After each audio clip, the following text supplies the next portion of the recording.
Injil Markus. Ini masih ada satu untuk Vindrio. Kita akan membaca ya bersama-sama Injil Tuhan Yesus perikop 92 dari Markus 8 ayat 1 sampai 9, Matius 15 ayat 30 sampai 38. Yesus memberi makan 4.000 keluarga. Kita membaca bertanggapan. Saya mulai, kemudian ditanggapi oleh remaja-remaji, pemuda-pemudi. Demikian bunyi firman Tuhan. Kemudian orang banyak berbondong-bondong datang kepadanya, membawa orang lumpuh, orang timpang, orang buta, orang bisu, dan banyak lagi yang lain. Lalu meletakkan mereka pada kaki Yesus dan ia menyembuhkan mereka semua. Maka takjublah orang banyak itu melihat orang bisu berkata-kata, orang timpang sembuh, orang lumpuh berjalan, orang buta melihat, dan mereka memuliakan Allah Israel. Pada waktu itu ada pula orang banyak di situ yang besar jumlahnya. Dan karena mereka tidak mempunyai makanan, Yesus memanggil murid-muridnya dan berkata, "Jantungku tergerak oleh belas kasihan kepada orang banyak ini. Sudah 3 hari mereka mengikuti aku, dan mereka tidak mempunyai makanan. Aku tidak mau menyuruh mereka pulang dengan lapar. Dan jika mereka aku suruh pulang ke rumahnya dengan lapar, mereka akan rebah atau pingsan di jalan, sebab ada yang datang dari jauh." Murid-muridnya menjawab, "Bagaimana di tempat yang sunyi ini orang dapat memberi mereka roti sampai kenyang, orang banyak yang begitu besar jumlahnya?" Yesus bertanya kepada mereka, "Berapa roti ada pada kamu?" Jawab mereka, 7. Dan ada lagi beberapa ikan kecil. Lalu ia menyuruh orang banyak itu duduk di tanah. Sesudah ia mengambil ke-7 roti itu, mengucap syukur, memecah-mecahkannya dan memberikannya kepada murid-muridnya untuk dibagi-bagikan. Dan mereka memberikannya kepada orang banyak.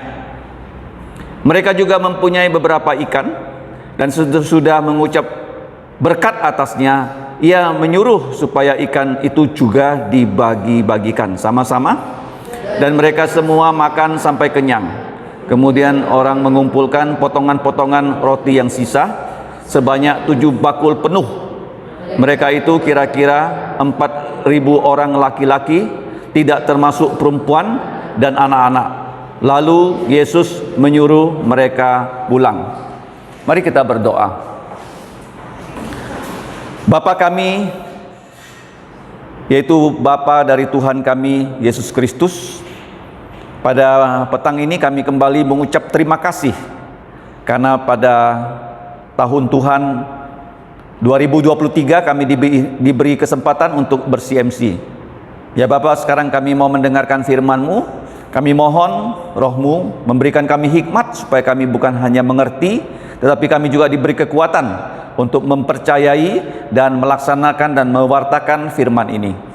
Ya Bapa, ampuni dosa kami, dengan darah Yesus hapuskanlah pelanggaran kami. Dalam nama Tuhan Yesus kami berdoa dan berterima kasih. Amin. Masih ingat kita tahun lalu ada sekolah Alkitab liburan dengan tema 7 aspek ya, mujizat Tuhan Yesus. Apa itu mujizat? Mujizat itu adalah Allah turun tangan langsung dalam kehidupan manusia, yaitu mengatasi problem-problem ya kehidupan manusia. Itu mujizat. Nah, kalau kita lihat ya, hanya di dalam Alkitab ada mujizat. Mengerti? Nah, Allah yang melakukan mujizat itu menandakan Dia Allah yang maha kuasa. Kuasanya itu mengatasi segala sesuatu. Masih ingat 7 aspek mujizat yang kita singkat dengan BBA atau BAB? B apa? Yesus mengatasi benda mati, ya, termasuk yang nanti akan kita bahas. Kemudian A, Yesus berkuasa atas alam. Atas apa? Alam. B yang berikutnya apa? Tuhan Yesus berkuasa atas apa B ketiga? Apa? Badan manusia. Karena dalam Alkitab 40 kali Tuhan Yesus melakukan mujizat, yang dicatat lebih daripada itu. Separuh itu dia menyembuhkan orang sakit. Baik yang sakit matanya tadi, yang tadi kita baca, orang yang timpang, orang yang lumpuh, orang yang buta, orang yang bisu, semua diletakkan di bawah kaki Yesus, dan Tuhan Yesus menyembuhkan mereka semua. Jadi tidak ada penyakit yang tidak dapat disembuhkan Tuhan Yesus. Hampir 20 kali Tuhan Yesus menyembuhkan orang sakit dari 40 mujizat badan kita. Kenapa orang sakit? Saya bertanya pada kalian, kenapa? Kenapa orang sakit? Orang sakit ada 2 penyebab. Satu, karena dia berdosa. Kenapa? Dia berdosa. Contohnya, orang merokok, kena kanker. Kenapa dia kena kanker? Karena dia berdosa, dia merokok. Tapi ada juga orang sakit karena seperti Ayub, dicobai oleh iblis. Dicobai oleh apa? Iblis. Tapi ada juga orang sakit karena dia tidak menjaga kesehatan. Tidak menjaga kesehatan. Dia tidak menjaga makanannya, tidak menjaga istirahatnya, sehingga tubuhnya itu timbul penyakit. Tetapi kenapa orang sakit? Karena orang sudah jatuh dalam dosa. Adam dan Hawa di Taman Aden, pernah mereka mengalami penyakit enggak? Tidak pernah sama sekali. Jadi separuh dari mujizat Yesus untuk menyembuhkan orang sakit. Tapi sekarang kita semua ini sakit rohani loh. Kenapa sakit rohani? Nggak ada minat datang CMC, nggak ada minat baca Alkitab, itu sakit rohani. Lebih minat apa? Buka HP, ya kan? Betul nggak? Lebih banyak main, baca Alkitabnya, menyanyinya. Kalau datang ke gereja saja, itu sakit rohani loh. Nah, kita lihat di sini mujizat Yesus yang berikutnya setelah BAB itu RR. Roh-roh jahat Tuhan Yesus usir. Roh jahat itu ada di angkasa ya, begitu banyak ya. Roh jahat itu lebih berkuasa daripada manusia. Kalau dia mau merasuki manusia, itu manusia yang tidak percaya Yesus pasti kena rasuk loh. Karena roh kita itu kalah dengan roh jahat. Tetapi kalau kita sudah percaya Yesus, roh jahat itu nggak bisa lagi merasuki kita. Dia hanya bisa menggoda kita. Tuhan Yesus banyak mengusir ya roh-roh jahat dari orang-orang yang kerasukan. Bahkan seorang wanita yang bernama Maria Magdalena, ada 7 roh jahat ya yang membuat dia jahat sekali. Tuhan Yesus usir dari Maria Magdalena. Kemudian Maria Magdalena percaya pada Yesus. Kalau Tuhan Yesus sudah ada dalam lubuk jantung kita, roh jahat tuh nggak berani sama kita loh. Mengerti? Kemudian roh manusia yang sudah mati, Tuhan Yesus bangkitkan. Contohnya siapa? Lazarus sudah mati 4 hari. Tuhan Yesus bangkitkan.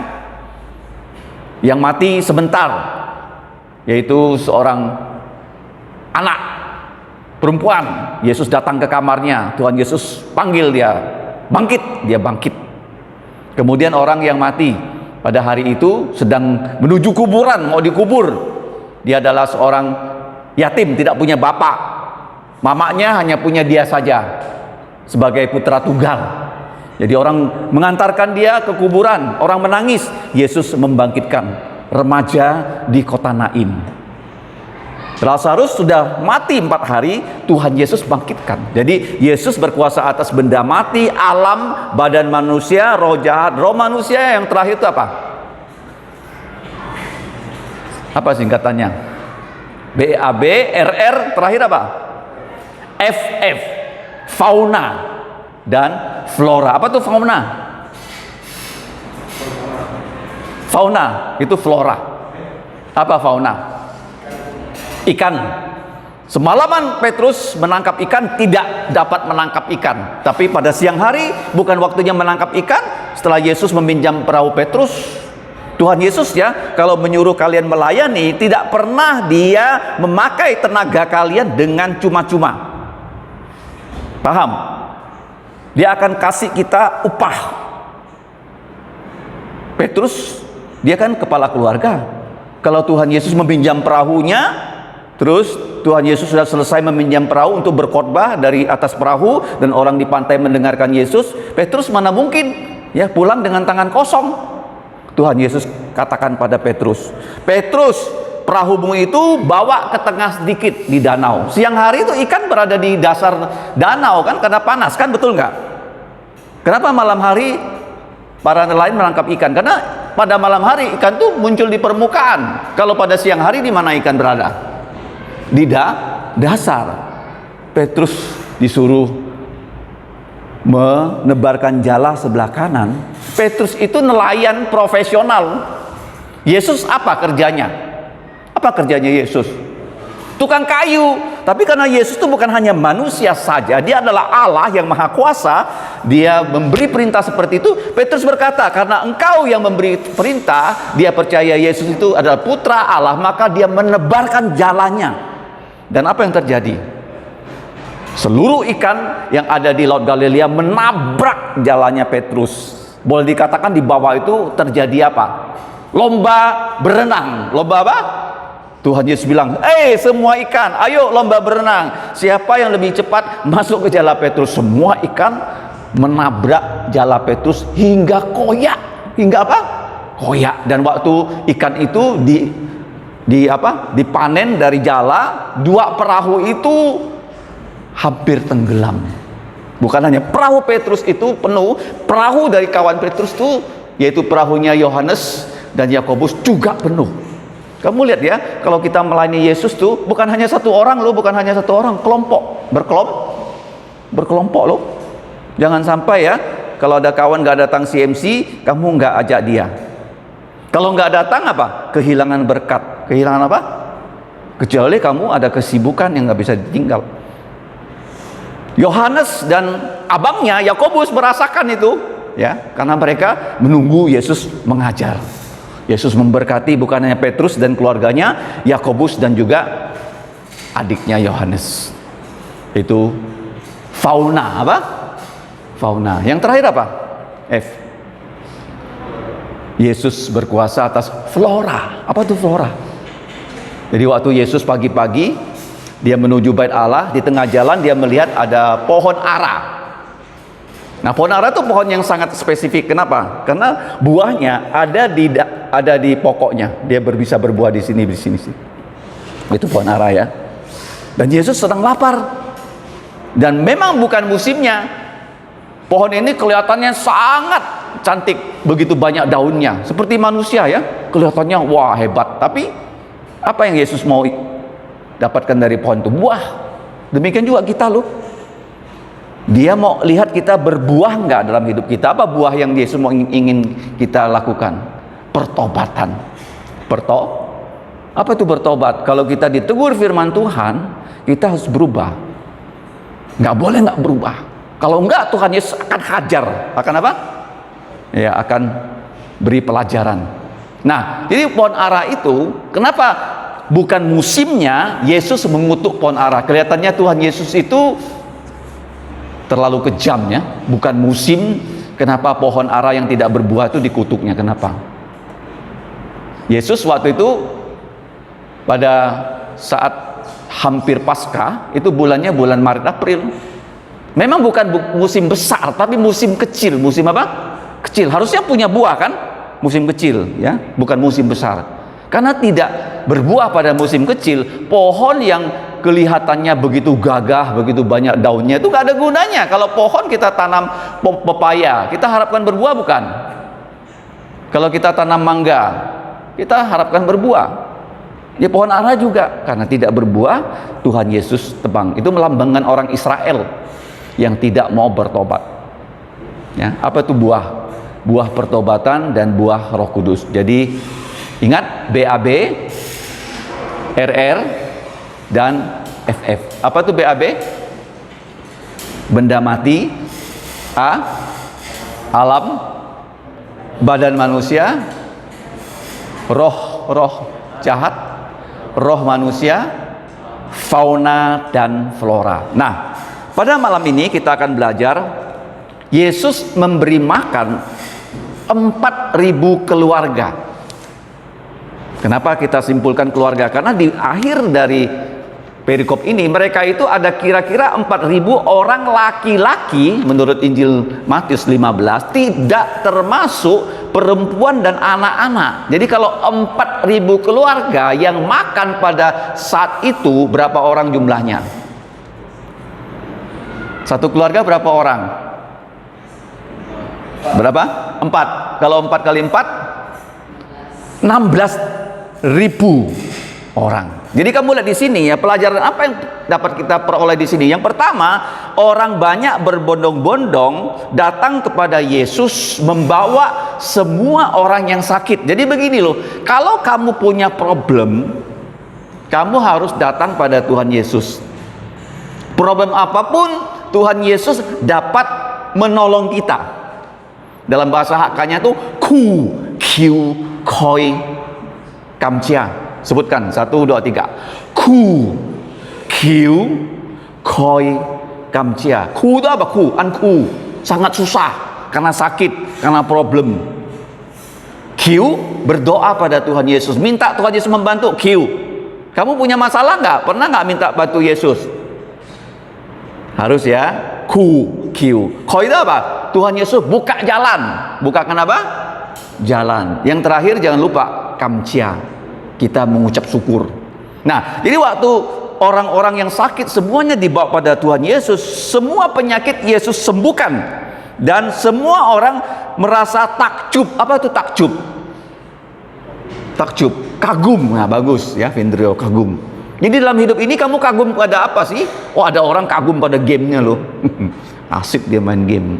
Tak pernah kagum sama Tuhan Yesus. Injil Tuhan Yesus itu gak pernah dibukanya, gak pernah dibacanya. Padahal ini adalah yang paling mengagumkan. Apa yang paling mengagumkan di dunia ini? Tuhan Yesus. Di mana kamu tahu Tuhan Yesus? Bukan di surga, tapi dalam Injil dan Alkitab. Jadi kalau kamu membaca, merenungkan, pasti hidup kamu akan bukan hanya kagum pada Tuhan Yesus, kamu bisa menjadi orang yang mengagumkan. Orang yang apa? Apa maksudnya mengagumkan? Kamu bisa berbuah, kamu bisa bertobat, kamu bisa membuahkan buah Roh Kudus, kasih, ada sukacita, ada damai, ada panjang sabar, sampai menguasai diri.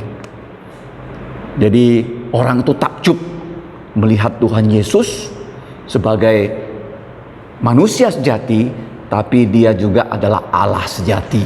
Apa yang mengagumkan dari diri Tuhan Yesus? Karena dia bukan hanya menyembuhkan penyakit jasmani, tapi dia juga memberi kita berkat rohani. Berkat apa? Rohani. Apa itu berkat rohani? Kalau berkat jasmani ya, orang merasa sangat berterima kasih. Contohnya begini ya, apa itu berkat jasmani? Wah, Tuhan memberikan kita tempat yang baik untuk bersekutu. Ya, ada lampunya yang terang, ada mejanya, sehingga kalian ya bisa menulis di meja itu. Kemudian kalian punya kendaraan untuk datang atau dijemput, itu berkat jasmani. Tapi jangan lupa, Tuhan Yesus waktu itu sudah mengajar orang selama 3 hari mereka ikut Yesus. 3 hari loh. Kalau Tuhan mengizinkan pada tahun ini, kita akan bukan hanya mengadakan sekolah Alkitab liburan, kita akan mengadakan camp remaja pemuda. Kalian itu akan belajar firman di sini, akan makan di sini, akan tidur di sini, bisa bermalam seperti camping, tapi bukan camping ya, tapi kalian akan menginap ya, di kelas-kelas yang ada. Untuk apa? Belajar firman. Jadi kalau kamu belajar firman, rohani kamu tuh bertumbuh. Ya, kalau rohani bertumbuh, kamu bisa menjadi pemimpin rohani. Kalau kamu tidak belajar firman, kamu kayak anak kecil, berjalannya nggak bisa, gimana bisa menjadi pemimpin? Jadi kita berharap pada tahun ini, untuk pertama kali kita mengadakan bukan hanya sekolah Alkitab liburan, tapi apa? Camp remaja dan pemuda. Harus ikut ya. Bermalam di sini, belajar firman di sini, kemudian makan di sini. Paham? Jadi Tuhan Yesus Orang mengikuti dia sudah 3 hari. Waktu zaman itu tidak ada hotel loh. Jadi bagaimana mereka mengikuti Yesus? Mereka tidur di mana? Tidur dalam tempat terbuka loh, atau numpang di kampung-kampung. Mereka rela loh, ya, tidak tidur di rumah, tapi mereka mengikut Yesus. Kemana Yesus pergi, mereka mengikut Yesus. Untuk apa? Kalau ada keluarga yang sakit, Tuhan Yesus sembuhkan. Dan Yesus bukan hanya menyembuhkan penyakit, dia memberitakan Injil dan mengajar firman. Apa pekerjaan Yesus? Menyembuh orang sakit dan memberitakan Injil dan mengajar firman. Untuk apa kita punya kompleks gereja kalau bukan untuk mengajar firman? Jadi pada saat itu kita lihat ya, Yesus lubuk jantungnya tergerak oleh belas kasihan. Apa tuh maksudnya belas kasihan? Ini kata yang penting ya, di dalam Alkitab menjelaskan sifat Allah. Belas kasihan tuh dalam bahasa Inggrisnya tuh compassion ya. Jadi kamu pernah merasa lapar nggak? Pernah kan? Kalau kamu melihat orang lapar, kamu merasa kasihan nggak sama dia? Kasihan kan? Nah, itu namanya belas kasihan. Karena kamu pernah mengalami, kamu melihat orang mengalaminya, kamu mau menolong dia. Itu namanya belas kasihan. Jadi orang yang punya belas kasihan, yang pertama, dia harus tahu kepentingan orang. Itu paling pertama ya. Kepentingan orang itu apa? Kamu kepentingannya apa? Kamu keperluannya apa? Yesus tahu, dia tahu. Nah, setelah orang tahu, bukan hanya dia sekedar tahu, dia harus peduli. Apa? Peduli. Ada orang tahu tapi nggak peduli. Ada di dalam Alkitab, ada seorang yang dirampok. Pada saat dia dirampok, dia bukan hanya hartanya diambil habis, dia dipukul sampai setengah mati. Tapi pada saat itu ada imam lewat. Imam kan, tahu kan imam kan? Yang memberi persembahan di bait Allah. Imam tuh nggak mau membantu dia loh. Kenapa? Karena nggak ada belas kasihan. Kemudian lewat lagi orang Lewi yang mengajar firman Tuhan juga nggak mau membantu. Tetapi yang ketiga lewat, Tuhan Yesus mengatakan seorang Samaria yang lubuk jantungnya baik, bukan hanya membantu, tapi membawa dia ke hotel dan diobati dan diberi uang kepada hotel, dikasih tahu pada pengurus hotel, rawat orang ini, kalau uangnya kurang nanti aku datang, aku akan ganti uang itu. Karena dia punya belas kasihan. Kalau kamu punya belas kasihan, rasa belas kasihan itu dari mana asalnya? Dari mana? Kamu melihat orang susah, kamu peduli. Terus Yesus bukan hanya merasa peduli, dia maha kuasa, dia mengulurkan tangannya itu membantu. Itu yang penting loh. Ada orang ya tahu kebutuhan orang, dia punya kemampuan membantu, tapi dia nggak mau membantu. Saya punya seorang keluarga di Jakarta, dia punya kesaksian. Pada saat dia makan siang, setelah dia bekerja dari kantor, di depan rumah makan Padang itu ada seorang anak tanggung ya, seperti kalian, mukanya pucat, minta makan sama dia, minta uang.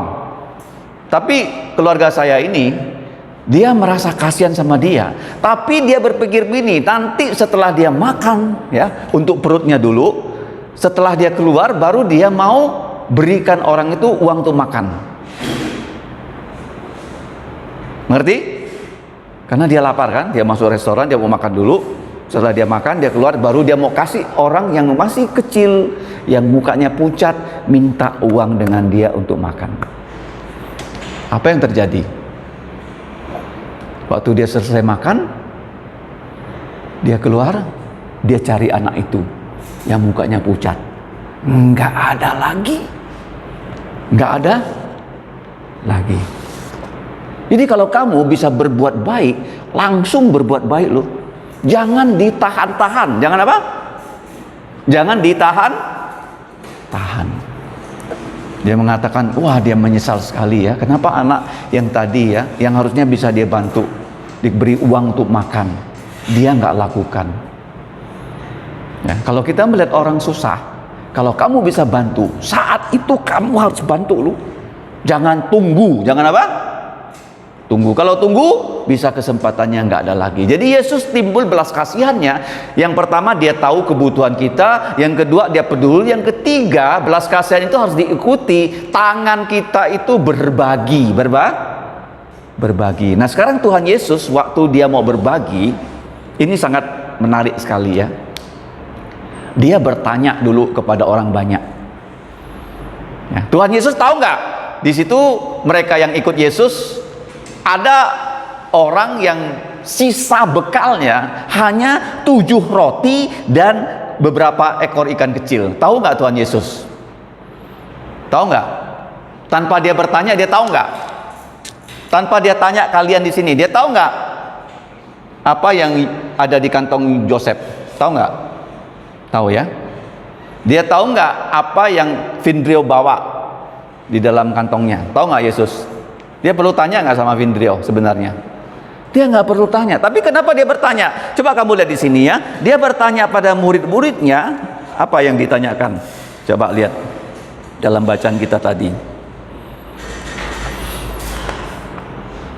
Jantungku tergerak oleh belas kasihan kepada orang banyak. Ini sudah 3 hari mereka mengikuti aku dan mereka tidak mempunyai makanan. Artinya makanan mereka sudah habis.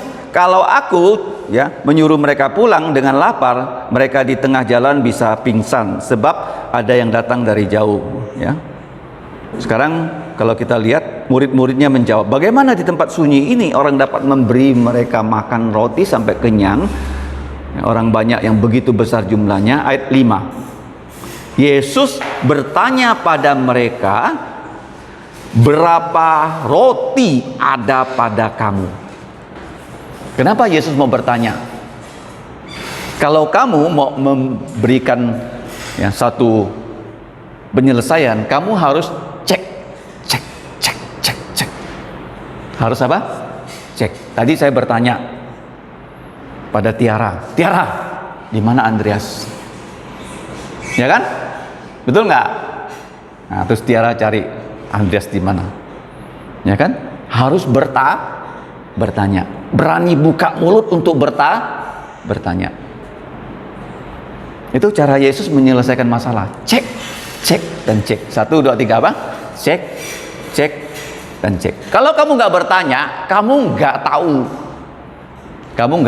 tahu. Tapi kalau dengan bertanya, kamu akan tahu. Jangan malu bertanya loh. Ada orang ya, dia malu-malu bertanya, sehingga masalahnya nggak pernah selesai. Ada orang begini, dia cari terus kacamatanya. Mana nih kacamata saya nih? Di mana kacamata saya? Dia tidak mau tanya, ya kan? Tapi dia tanya, Esra, ada lihat kacamata Dedi nggak? Nggak ada. Ada nggak? Dia bilang, kacamatanya kan di atas kepala. Nah, kalau orang nggak mau bertanya, masalah sederhana nggak bisa selesai. Ngerti? Malu bertanya, sesat di jalan. Ya. Makanya seringkali saya suruh anak-anak saya, pergi situ tanya. Mereka kadang-kadang malu-malu loh, nggak mau loh. Seperti tadi saya suruh Tiara, mana Andreas? Nah, dia pergi cari. Ya, kalau saya malu-malu tanya dia, ya nggak ketemu Andreas. Ya kan? Jangan malu, buka mulut. Yesus memberi tahu kita di sini. Dia bertanya, ada pada kamu itu apa saja? Orang di situ menjawab apa? Apa jawaban mereka? 7 roti dan ada beberapa ekor ikan kecil.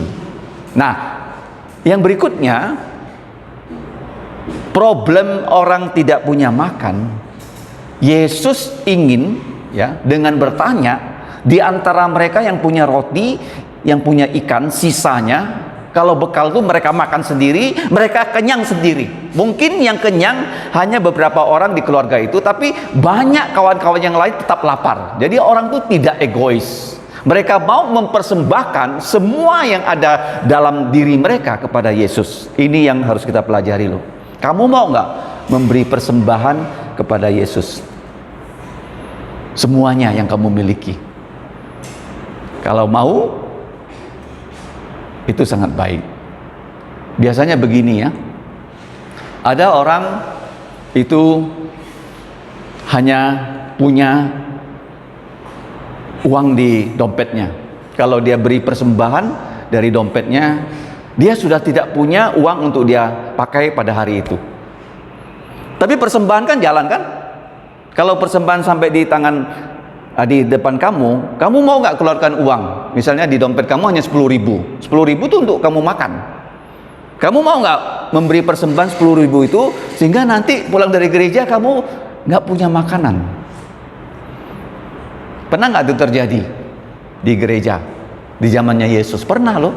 Pada saat Yesus melihat di bait Allah orang memberikan persembahan, banyak orang memberikan uang yang banyak. Tapi Yesus mengatakan bukan mereka itu memberikan yang banyak pada Yesus, tapi ada satu janda miskin, di dalam dompetnya hanya ada 2 uang, dan semua uang itu dia beri persembahan sehingga janda itu tidak punya lagi uang untuk nafkahnya.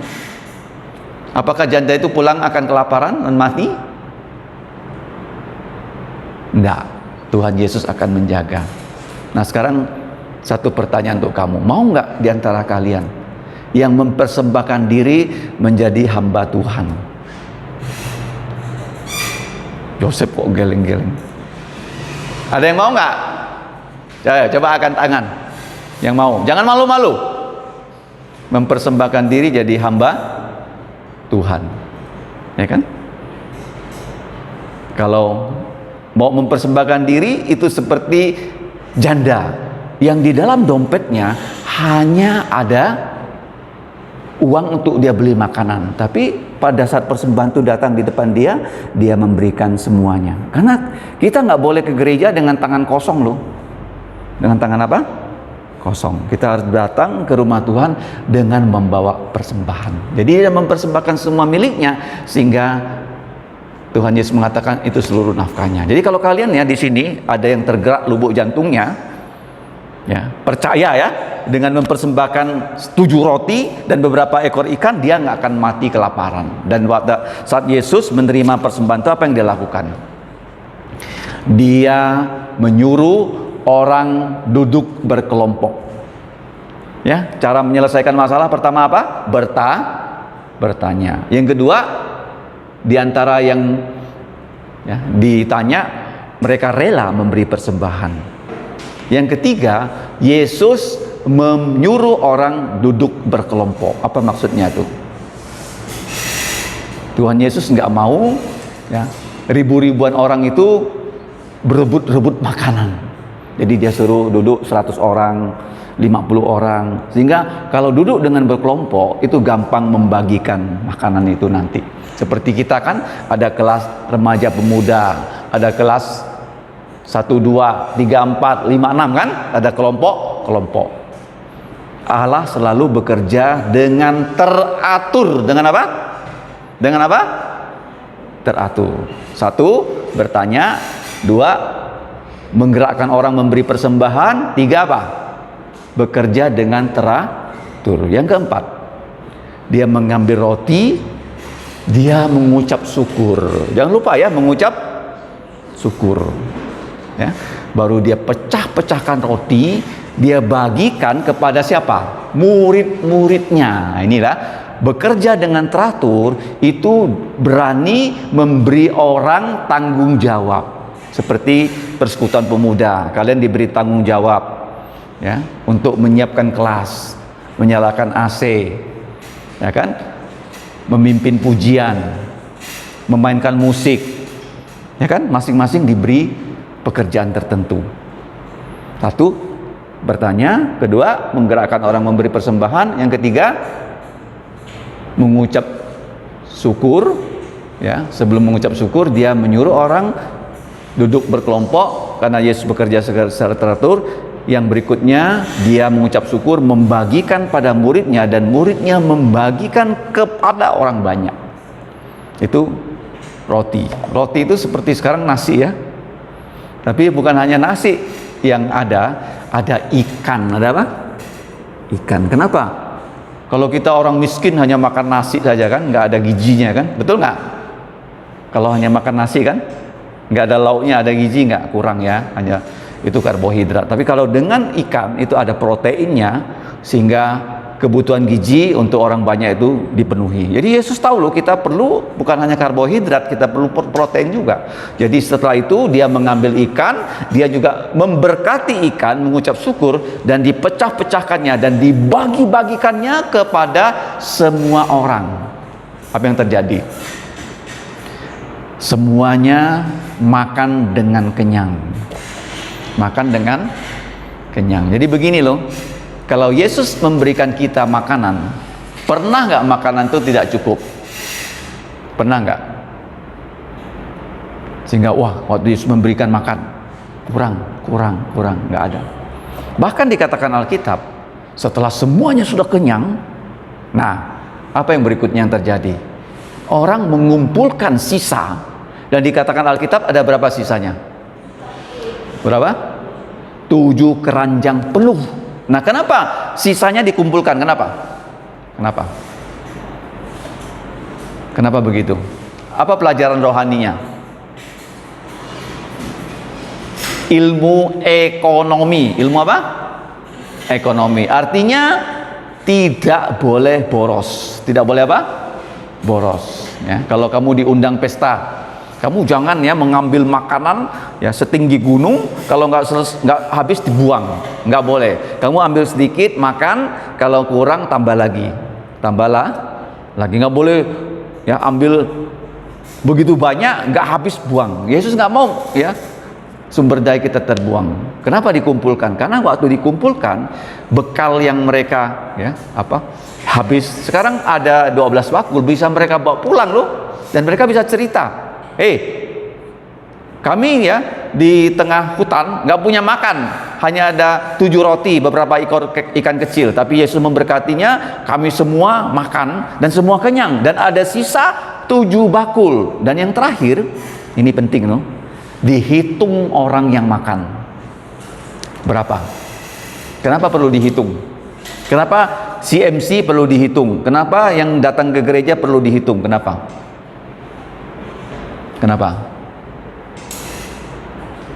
Saya percaya ya, semua yang makan itu nama-namanya Tuhan Yesus tahu.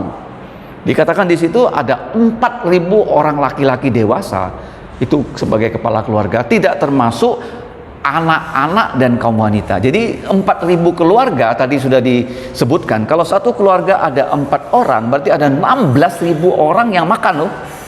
Makannya 7 roti. Coba kamu bayangkan ya, kalau di sini saya bawa 7 roti gitu ya, saya bagi-bagikan sedikit-sedikit sama kamu semua nggak kenyang loh. Di sini ada 12 orang loh. 7 roti bisa kenyang nggak? Tapi ini 7 roti, 16.000 orang kenyang.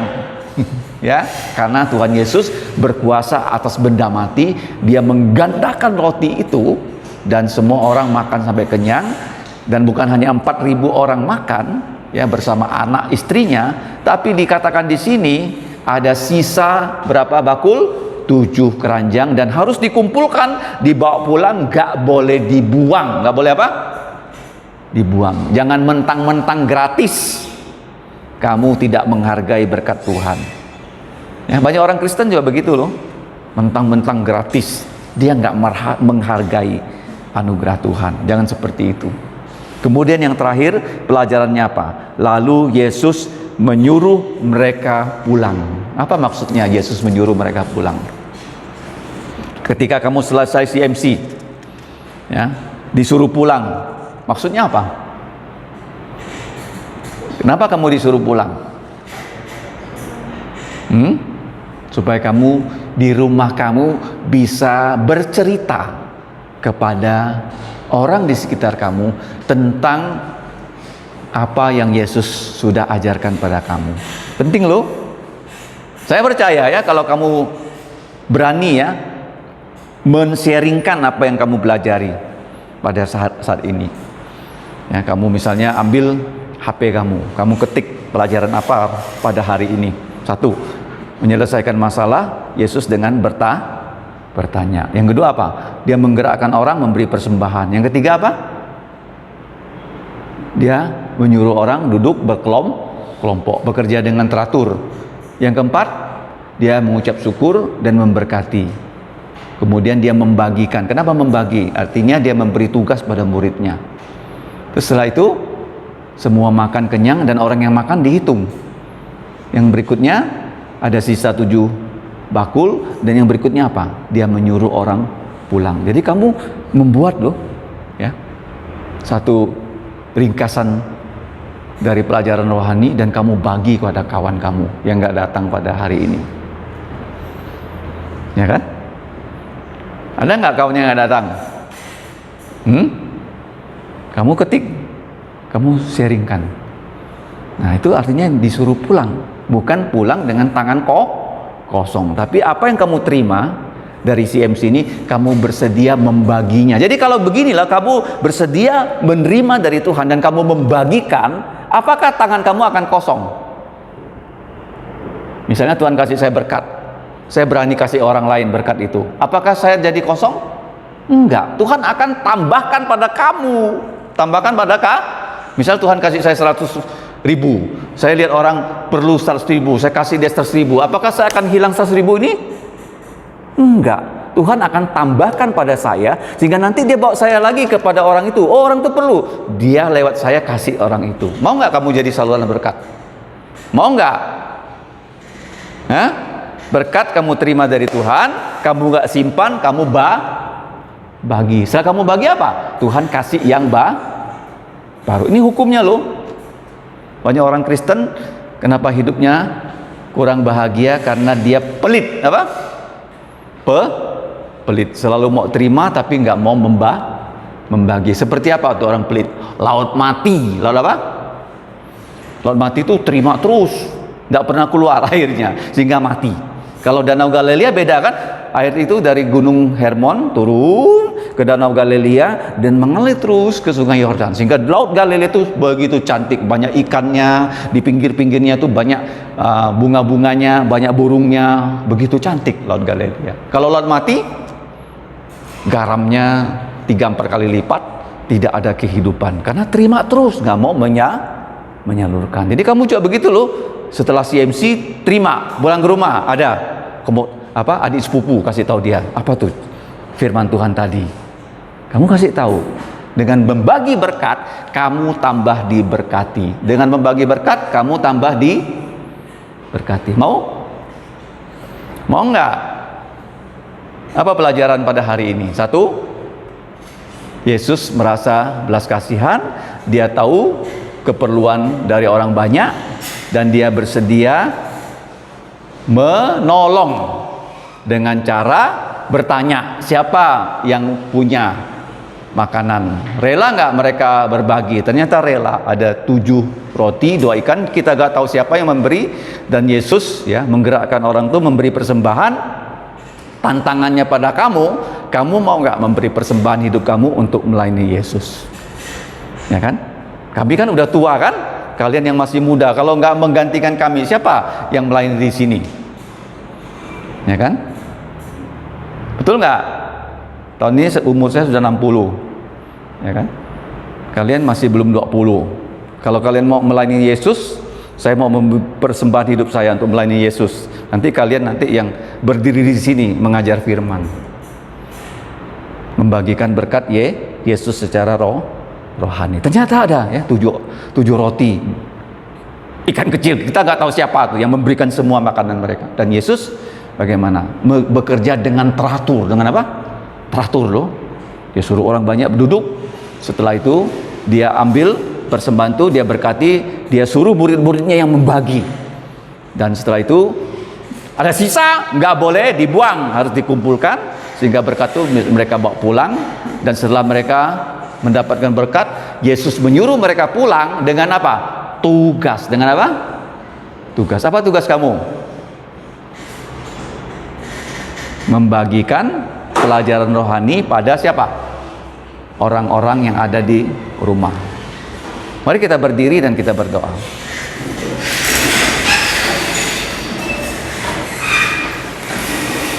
Bapa, kami mengucap syukur untuk CMC pertama di tahun Tuhan 2023. Kami sudah belajar dari mujizat yang Tuhan Yesus lakukan, di mana dengan 7 roti dan beberapa ekor ikan kecil, persembahan dari Satu keluarga yang tidak kami ketahui siapa mereka, tapi Tuhan Yesus gunakan itu karena Yesus berkuasa atas benda mati. Dan Tuhan Yesus mengucap syukur dan telah membagi-bagikannya kepada muridnya, dan muridnya membagikan kepada orang banyak sehingga semuanya 4.000 keluarga kenyang, bahkan ada sisa 12 bakul. Ya Bapak, sekarang kami mau pulang, utuslah kami para remaja-remaji, pemuda-pemudi, agar berkat rohani yang sudah kami peroleh pada malam hari ini kami mau bagikan kepada orang lain, sehingga berkat rohani baru akan Kau berikan kepada kami hari lepas hari. Ya Bapa, ampuni dosa kami, jadikanlah kami sebagai orang yang memberkati orang lain karena kami menerima berkat daripada Engkau. Kiranya Engkau menolong kami, melalui kami, keluarga kami dapat percaya pada Tuhan Yesus. Ampunilah dosa kami, dengan darah Yesus hapus pelanggaran kami. Dalam nama Yesus kami mau mengucapkan doa Bapa kami yang berbunyi: Bapa kami yang di surga, dikuduskanlah namamu, datanglah kerajaanmu, jadilah kehendak-Mu di bumi seperti di surga. Berikanlah kami pada hari ini makanan harian kami, dan ampunilah kesalahan kami seperti kami juga mengampuni orang bersalah pada kami, dan janganlah membawa kami dalam pencobaan, tetapi lepaskanlah dari yang jahat, karena Engkau yang punya kerajaan dan kuasa dan kemuliaan selalu. Amin. Andreas, tolong putar, jangan pergi dulu.